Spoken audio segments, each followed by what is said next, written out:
हम अपने जीवन को सुरक्षित करने के लिए, अपनी आने वाली भावी पीढ़ी परिवार को सुरक्षित करने के लिए अलग अलग तरह के उपाय हमारे परिवार के परिवारजन अपने बच्चों के भविष्य के लिए सिखाते भी और करते भी हैं। पर साथियों, क्या आपको पता है ये बात कि इस सृष्टि में अगर कोई ईश्वर दिखने वाला है तो ये प्रकृति है, जल जंगल और जमीन। अगर कोई जिंदा देवता है संसार में, जिस अलग अलग धर्म की अलग अलग तरीके से प्रार्थनाएं होती है और उनकी अलग अलग प्रार्थनाओं के साथ मान्यताएं भी हैं, मैं उनका सम्मान करता हूँ। पर जो दिखने वाला एक इंसान, एक जीव जिसको देख ले वो ईश्वर क्या है, तो ये प्रकृति है। और इस प्रकृति की रक्षा के बगैर सारी संपत्ति, सारे सुविधाएं, सारे सुख, सारे उपभोग सब तुच्छ और छोटे हैं। साथियों, एक ऐसा मेरा दोस्त बचपन का जो मेरे साथ, मुझे गर्व है इस बात का कि स्कूल एजुकेशन हुआ, फिर ये IIT बॉम्बे में प्रोफेसर बने। इन्होंने अपनी पूरी जर्नी को एक तरह से रोक दिया इस मिशन को लेके कि मुझे प्रकृति की रक्षा के लिए प्रयास करना है। प्रकृति की रक्षा एक चेतन सोलंकी उतनी कर रहा है जैसे जंगल में आग लगी, तो एक चिड़िया चोंच में पानी भर के उस आग को बुझाने की कोशिश करती है। पता उसको कि आग नहीं बुझेगी इस पानी से, और वो जब जिम्मेवारी इस बात की समझती है कि मैं मेरी जिम्मेवारी का निर्वहन कर रही हूँ, कल से कोई बात करे तो मुझे गाली नहीं दे। ये प्रयास है चेतन सोलंकी का। प्रयास क्या है? पिछले IIT बॉम्बे की नौकरी छोड़ी, अपने परिवार को छोड़ा और एक बस में पिछले 4 साल से 11 साल के संकल्प के साथ इस मिशन में कि कार्बन से होने वाले नुकसान प्रकृति पे और उसके इम्पैक्ट जो वापस समाज पे पड़ते हैं या सृष्टि पे पड़ते हैं या धरती पे पड़ते हैं, उसको लेकर ये पूरी दुनिया को जागृत करने में लगे हैं। जमीन पे ये अलग अलग शहरों में जाते हैं। तो मैं मानता हूँ, और अमेरिका का राष्ट्रपति जो अभी नए बने ट्रंप, या इससे पहले थे जो बाइडेन, सबसे शक्तिशाली देश, सबसे ज्यादा प्रकृति को नुकसान करते हैं। जो 10 देश है पहले, जो सबसे ज्यादा देश में समृद्ध है, दुनिया में समृद्ध है हर तरीके से, वो सबसे ज्यादा प्रकृति के दुश्मन है। हम भारतवर्ष भी उसमें से एक है। कोई दुनिया का देश ऐसा नहीं बचा, कोई एक व्यक्ति नहीं बचा इसके पीछे जो प्रकृति से दुश्मनी नहीं लेता, उसको नुकसान नहीं पहुंचाता। मैं भी नहीं बचा, आप जो सुन रहे हो वो भी नहीं बचे। इस पूरी विधा को इस नजरिए से चेतन थोड़ा सा, छोटे से मैं आपको थोड़ा समझाने की कोशिश करेगा। आदरणीय चेतन जी, आप थोड़ा सा मेरे इस भावना के साथ बताएं।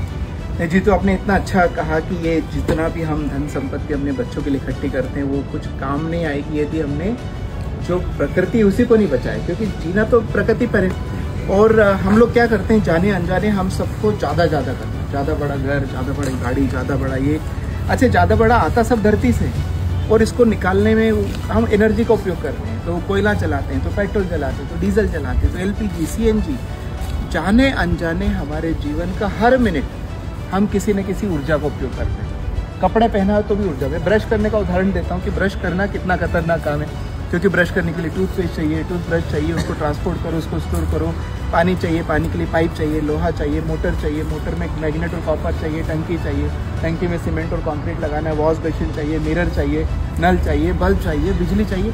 इतना सारा तामझाम करते हैं, तब जाके जीवन का छोटा सा काम होता है ब्रश करना समय। ये सारी प्रक्रिया में हम एक ऐसा कचरा छोड़ते हैं हवा में जो न दिखने वाला, कार्बन डाइऑक्साइड, जिसको हम बोलते हैं ग्रीन हाउस गैस बोलते हैं। अच्छा, उसका काम क्या होता है? वो गैस का वो गर्मी को पकड़ने का काम करता है। इस समय मनुष्य गतिविधि के कारण पिछले 100-150 सालों में धरती का ऑर्डर में 52% कार्बन डाइऑक्साइड बढ़ चुका है। तो धरती की गर्मी को पकड़ने की क्षमता 52% बढ़ गई है। तो धरती का तापमान बढ़ रहा है, और जैसे मनुष्य शरीर का तापमान बढ़ता है तो बोलते बुखार है, वैसे धरती को बुखार है। पर ये लोगों को समझ में नहीं आता, 52% कार्बन डाइऑक्साइड धरती पे बढ़ गया। हाँ, यानी ये कितने दिन पहले, हम एक सुविधा स्वरूप ये बता दें कि इतने दिन पहले इतना कम था और इतने साल में इतना कम। बिल्कुल, ऐसे थोड़ा बता। तो 1850 में जब से मनुष्यों के हाथ में एनर्जी लगी, औद्योगिकरण चालू ना, बोलते औद्योगिकरण की शुरुआत 1850। इन्हें आपको समझना पड़ेगा कि हमारे देश की आजादी की लड़ाई 1857 में चालू हुई।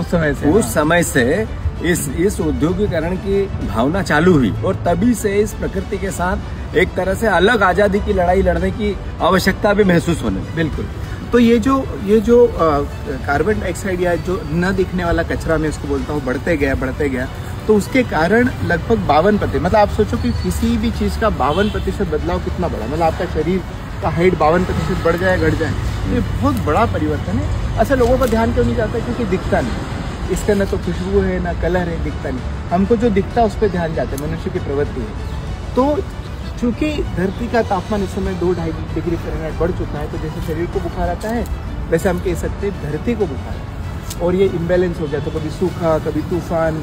अभी पता है ना, अमेरिका में जो आग लगी थी कैलिफोर्निया में, लॉस एंजलिस में, कोई बुझा नहीं पाया। दुबई में जो कि रेगिस्तान में बाढ़ आ रही है। मैं यहाँ उड़ीसा में गया था, कुछ गाँव ही डूब गए क्योंकि समुद्र का लेवल बढ़ रहा है। बांग्लादेश में हर साल 5-7 लाख लोगों को घर छोड़ना पड़ता है क्योंकि वो कम लो लेवल पे होते हैं, तो समुद्र का पानी घुसते रहते हैं।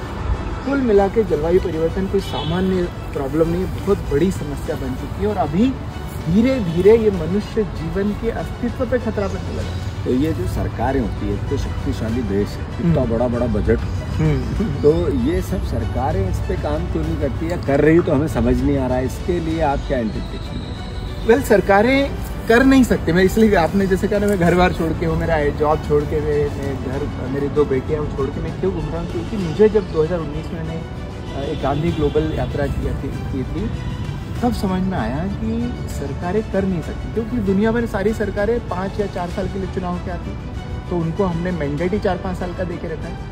अच्छा, सॉल्व कैसे करना चाहते हैं हम? ज़्यादा टेक्नोलॉजी, ज़्यादा सोलर लगा लो, ज़्यादा इलेक्ट्रिक व्हीकल कर लो, परंतु एक जो अनंत सत्य है धरती का, उसको हम वायलेट कर रहे हैं। क्या कि साइंस और टेक्नोलॉजी और इकोनॉमी तो बढ़ सकता है, पर धरती का साइज नहीं बढ़ सकता। धरती पर खनिज नहीं बढ़ सकते, मिट्टी नहीं बढ़ सकती, पानी नहीं बढ़ सकता, कुछ नहीं बढ़ सकता।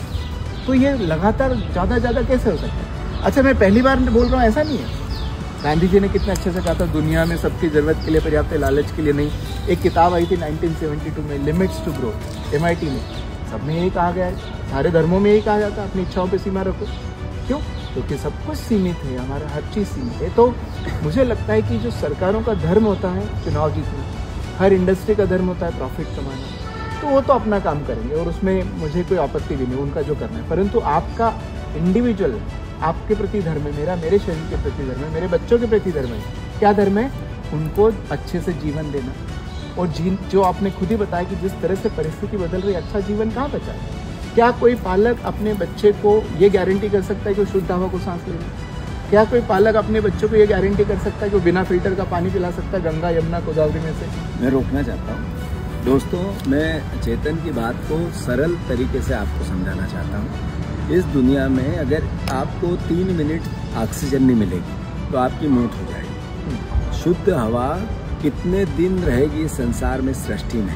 अगर इसी तरीके से चलता रहा, ये आकलन खुद को करना पड़ेगा। अगर पानी 3 दिन तक नहीं पियोगे, शुद्ध पानी नहीं पियोगे, तो आपकी मौत हो जाएगी। ये मिट्टी जिससे आपको अन्न मिलता है, अगर इसकी रक्षा आप और हम नहीं कर पाएंगे, तो एक दिन खाने के लिए जो व्यवस्था चाहिए, शायद वो कैसे मिलेगी हम रोज पूजा करते हैं, भगवान को मनाते हैं, अपने धर्म के आधार पर समाज में अपने और अपने परिवार की उन्नति की बात, अपनी इच्छाओं की मांगना करते हैं, अपनी मान्यता, अपनी जो मन्नतें होती है उनको पूरी करने के लिए भगवान के सामने गिड़गिड़ाते हैं। भगवान, ईश्वर, मैंने जैसा शुरुआत में कहा था, दिखने वाला एक ही है, वो है प्रकृति, जल, जंगल और जमीन।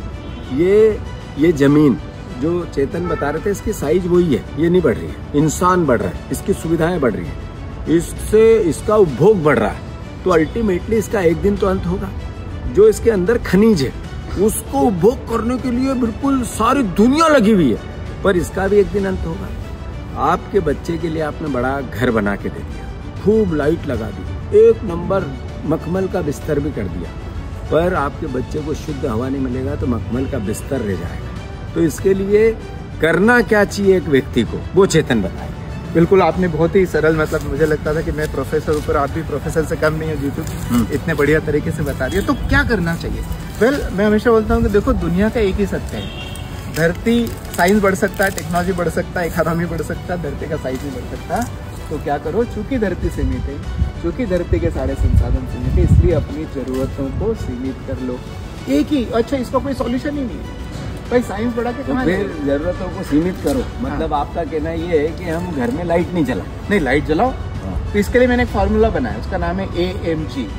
ए मतलब अवॉइड करो जो अवॉइड कर सकते हो, भाई जैसे बिना प्रेस के कपड़े पहनने से आपको मुझे देख के कोई तकलीफ, करोड़ों रुपए लोगों के पास, अब वो बिना प्रेस का कपड़ा पहनेगा तो समाज में कैसे मैसेज जाएगा? इतना गंदा आदमी ढंग के कपड़े नहीं पहन सकता है। हम उसी को तो फैशन बना सकते हैं। अच्छा मैं क्या बोलता हूँ लोगों को, ये एसी की जरूरत और बड़ी गाड़ी, हम कब से बिगड़े हैं? अभी तो बिगड़े हैं। मैं लोगों को उदाहरण देता हूँ कि भगवान कृष्ण को माखन बहुत पसंद था, भगवान कृष्ण के बहुत पोस्टर देखे, किसी पोस्टर के बैकग्राउंड में फ्रिज का फोटो देखा नहीं, तो भगवान कृष्ण बिना फ्रिज के रहते, सदियों से इंसान बिना फ्रिज के रहता था, कब बिगड़ा?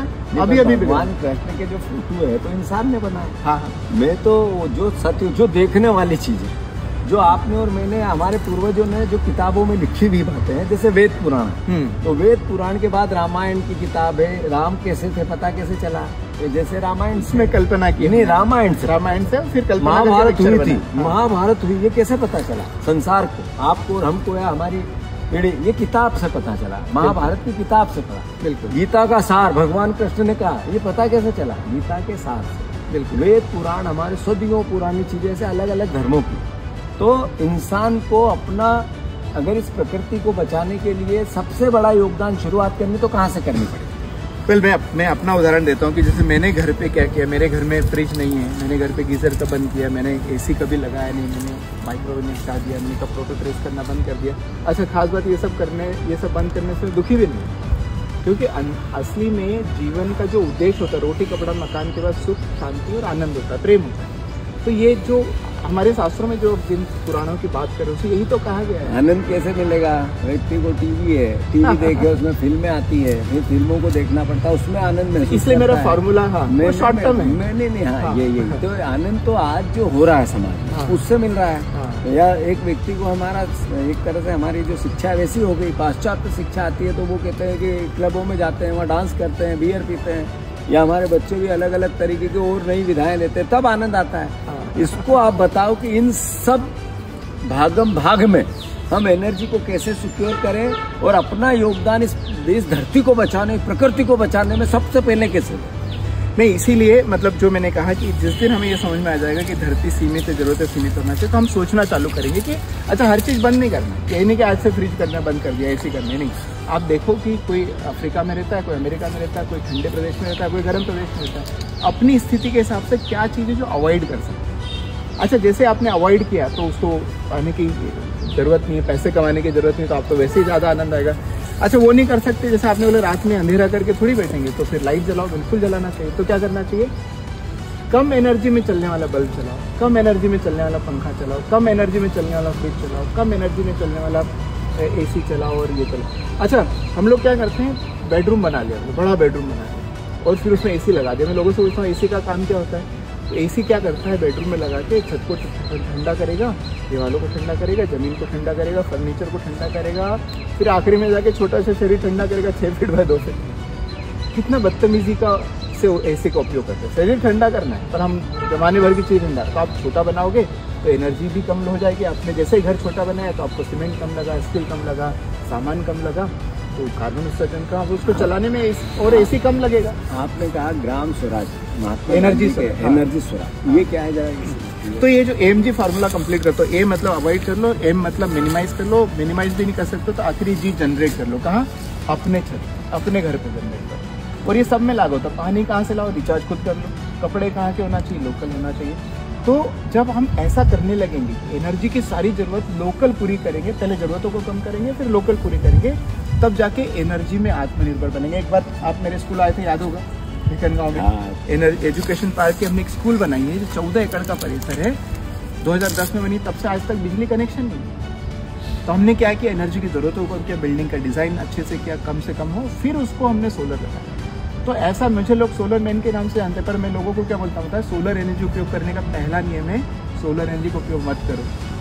क्यों? क्योंकि सोलर पे भगवान के यहाँ से थोड़ी आता, वो उसको जमीन से खोदना, उसको बनाने में कार्बन को हम जनरेट करेंगे, तो उसको भी यदि आपने कम नहीं किया तो हिंदी में कहावत है 900 चूहे खा के बिल्ली हज को चली। तो ये घर में 4 एसी लगा लिए, इतना सोलर लगा लिए, वो बात नहीं। जरूरतों को कम करके फिर सोलर पे जाके आत्मनिर्भर बनेंगे तो एनर्जी में स्वराज होगा। तो कुल मिला के चेतन जी का ये कहना है कि पहली प्रक्रिया आपकी ऐसी हो सकती है कि क्या आप खुद जो ये वीडियो देखेंगे ये विचार कर सकते हैं कि जो बात कर रही है, हम दोनों ने जो बातें की उसमें गंभीरता है, ये विचार करना पड़ेगा, फिर इसको रिसर्च करना पड़ेगा। रिसर्च आजकल गूगल पे सब होता है, ये जो बातें की, इसी में से आपको रिसर्च करना, फिर आपको इम्प्लीमेंट करना।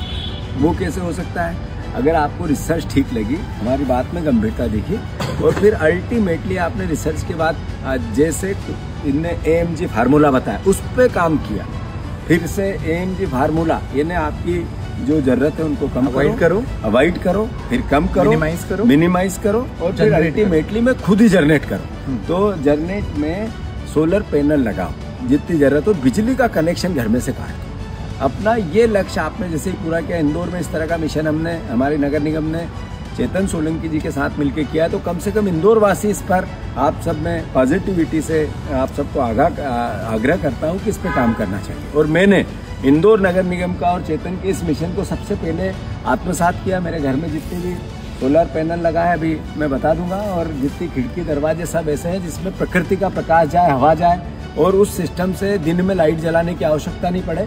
इस तरीके से मेरे फादर ने भी इसको, मेरे पिताजी का घर है तो उन्होंने भी इस तरीके से इसको एक तरह से जो मिनिमाइज भी किया और फिर जनरेट भी किया, और कोशिश अब भी होती है कि हम इसको कैसे कम से कम करें। फिर से मुझे अच्छा लगा, आने वाले समय में भी हम बात करते रहेंगे, पर चेतन सोलंकी एक से काम नहीं चलने वाला है। एक सोलर मैन की आवश्यकता बनी हुई तो ये वही बात हो जाएगी जैसे मैंने कहा ना कि एक चोंच से पानी आग बुझाना जंगल की संभव नहीं है, कई चेतन सोलंकी बनने पड़ेंगे, आप सबको जागना पड़ेगा। अगर आप भगवान की पूजा करते हैं 1 घंटा तो आधा घंटा करो, आधा घंटा इस चेतन के मिशन में काम करो। अगर आप किसी भी तरह की आराधना करते हैं, किसी भी तरह की सेवा करते हैं, उस सेवा को मिनिमाइज करो। ये प्रकृति को बचाने की सेवा करो। एक परिवार को बचा दोगे, एक व्यक्ति की मदद कर दोगे, एक समाज में आपके मोहल्ले को सुधार दोगे, सब कम है अगर आपने प्रकृति की रक्षा नहीं की। तो इस मिशन में सब साथ आओ, मैं सबको स्वागत करता हूँ, धन्यवाद देता हूँ। चेतन भैया आपको खूब ढेर सारी शुभकामनाओं के साथ बहुत साधुवाद देता हूँ। बहुत बहुत धन्यवाद।